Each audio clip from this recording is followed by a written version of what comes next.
Students. आप सब लोगों का स्वागत है नई वीडियो में क्लास 11 के। इस वीडियो में हम डिस्कस करेंगे वेटलेसनेस।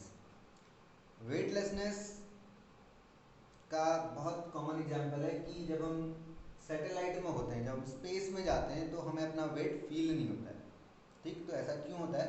तो इसको स्टडी करने के लिए मैंने पहले आपको एलिवेटर का एग्जांपल देता हूँ। एलिवेटर मतलब लिफ्ट जो होती है। ठीक, अब लिफ्ट में अगर, या लिफ्ट से भी एक दूसरा एग्जांपल है। सपोज आप कभी किसी हाइट से नीचे कूदते हैं। ठीक, एक उस सिचुएशन को फील करो और एक सिचुएशन जब आप कहीं पर खड़े हैं।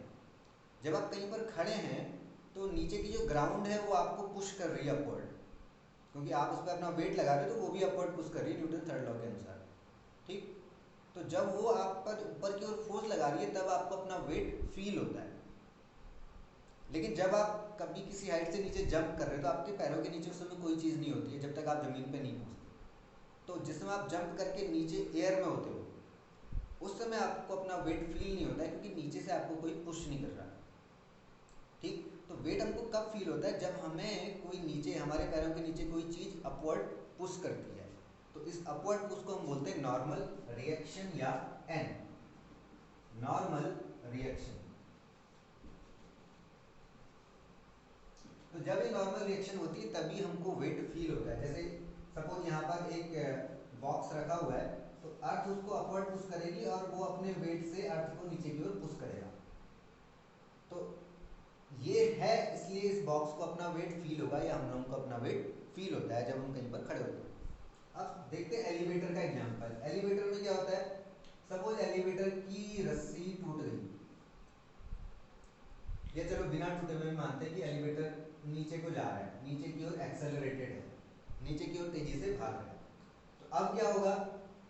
क्योंकि एलिवेटर का टोटल एक्सेलरेशन ए है तो इसके अंदर रखी हुई कोई चीज का एक्सेलरेशन भी ए ही होगा नीचे की ओर। अब मैं इसकी इक्वेशन लिखता हूँ, तो मैं कैसे लिखूंगा? mg नीचे की ओर लग रहा है, n अपवर्ड लग रहा है, तो ये होगी नीचे की ओर टोटल फोर्स। ये नेट फोर्स है नीचे की ओर, डाउनवर्ड नेट फोर्स ये है। अब नेट फोर्स को हम क्या लिखेंगे? क्योंकि एक्सेलरेशन ए है बॉडी का तो इसको हम लिख देंगे ma, नेट फोर्स बराबर ma। तो mg माइनस n बराबर ma। अब यहाँ से n देखो क्या है, mg माइनस ma। तो अभी नॉर्मल रिएक्शन क्या है? देखो mg से कम है क्योंकि mg में से कुछ घटा है, तो अभी उसको अपना वेट mg से कुछ कम लगेगा। देखो नॉर्मल रिएक्शन जितनी ज़्यादा होगी उतना हमको वेट फील होता है। अभी नॉर्मल रिएक्शन क्या है? mg से कम, mg में से कुछ हमने घटा दिया तो अभी उसको वेट अपना कुछ कम लगेगा। कब? जब नीचे की ओर एक्सेलरेटर भाग रहा होता है। ध्यान रखना, इसी एग्जांपल से फिर मैं पूरा अच्छे से समझा दूंगा कि वेटलेसनेस कैसे आती है।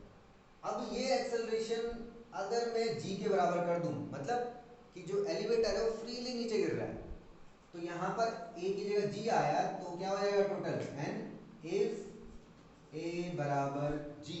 अगर a और g को बराबर रख दिया तब normal reaction mg minus mg बराबर क्या हो जाएगी? 0। यानी जब एलिवेटर फ्रीली गिर रहा है तो हमें अपना वेट फील ही नहीं होगा।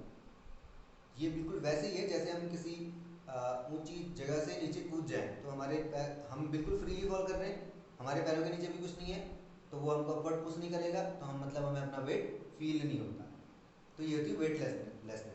जब हम फ्री फॉल कर रहे होते हैं तो हमें वेटलेसनेस फील होती है। यहाँ से हमको समझ में आ गया कि एलिवेटर फ्री फॉल कर रहा है, तो जब फ्री फॉल कर रहा है तो वेटलेसनेस आ गई। ऐसा ही हो जाता है सैटेलाइट के भी केस में।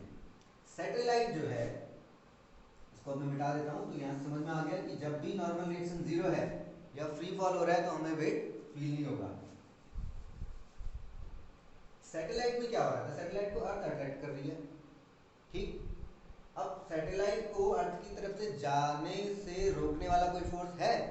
सैटेलाइट को अर्थ अट्रैक्ट कर रही है और रोकने वाला फोर्स उसको कोई है नहीं। तो एक ही फोर्स है जो हमेशा अर्थ की तरफ उसे खींच रहा है, यही ग्रेविटेशन है। रोकने वाला फोर्स तो कोई है नहीं सैटेलाइट को, तो सैटेलाइट हमेशा अर्थ की तरफ आ रहा होता है। लेकिन अब सैटेलाइट के पास कुछ वेलोसिटी भी तो है, ऑर्बिटल वेलोसिटी।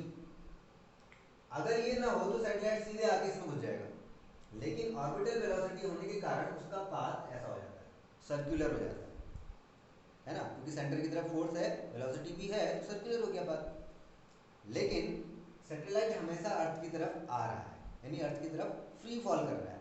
तो अर्थ की तरफ फ्री फॉल कर रहा है तो उसके अंदर नॉर्मल रिएक्शन जीरो हो जाएगी, और नॉर्मल रिएक्शन जीरो होने का मतलब उसके अंदर जो भी चीज़ होगी उसको वेट फील नहीं होगा। इसको हम यहाँ इस तरीके से शो भी कर सकते हैं। सपोज ये आदमी सैटेलाइट के अंदर है, ठीक, सैटेलाइट इसके चारों ओर है, सैटेलाइट अर्थ की तरफ जी से अट्रैक्टेड है, ऐसे अट्रैक्टेड है जी से, ठीक। अगर मैं इसकी इक्वेशन लिखूं तो एम जी स्क्वायर नीचे की अर्थ की तरफ लग रहा है, एन लग रहा है अपवर्ड, तो ये हो गया नेट फोर्स, ठीक। नेट फोर्स को हम क्या लिखते हैं, मास टाइम्स जो भी इस पूरे सिस्टम का एक्सेलरेशन है वो क्या है, जी,